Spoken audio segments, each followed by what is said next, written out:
इंदौर के भगीरथपुरा इलाके में दूषित पानी से फैली बीमारी को महामारी घोषित कर दिया गया है।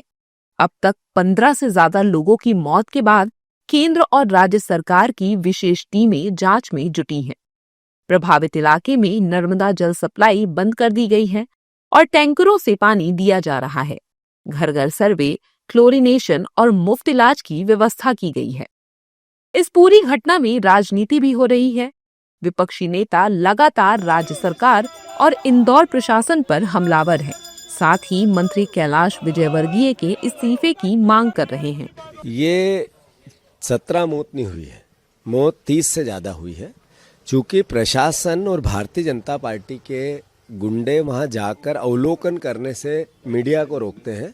अगर एक एक घर की रेकी होगी, वहां का सत्यापन होगा तो पता चलेगा कितनी मौतें हुई है। 17वीं मौत आज फिर एक मैसेज दे रही है कि कैलाश विजयवर्गीय को पद से हटाना चाहिए, महापौर के खिलाफ एफआईआर करनी चाहिए, जो संबंधित अधिकारी उनके खिलाफ एफआईआर करनी चाहिए। मुख्यमंत्री वहां के प्रभारी मंत्री है, कभी उन्होंने उसका दायित्व नहीं निभाया, उन्होंने वो कमरा खाली छोड़ दिया।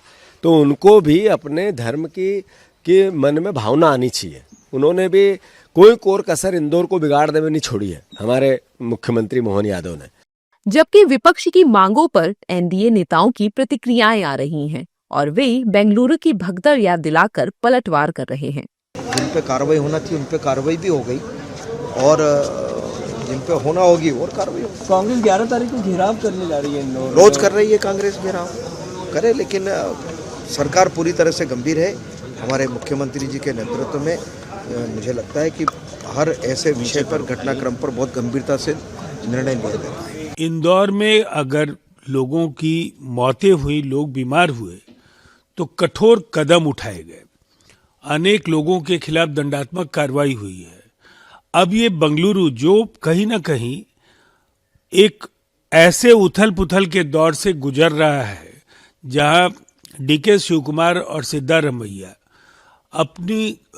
अपनी कुर्सी बचाने के लिए या सिद्धारमैया के बदले डीके शिवकुमार खुद को मुख्यमंत्री बनाने के लिए जो जिस तरीके के जद्दोजहद में लगे हैं, उनके पास वक्त ही नहीं है जनता को सुविधाएं देने के लिए, कुछ सोचना, उनके लिए कुछ करना।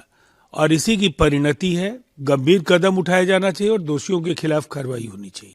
फिलहाल विशेषज्ञ ये पता लगाने में जुटे हैं कि दूषित पानी एक ही जगह से फैला है या कई जगहों से, जबकि विपक्ष लगातार सरकार पर निशाने साध रहा है।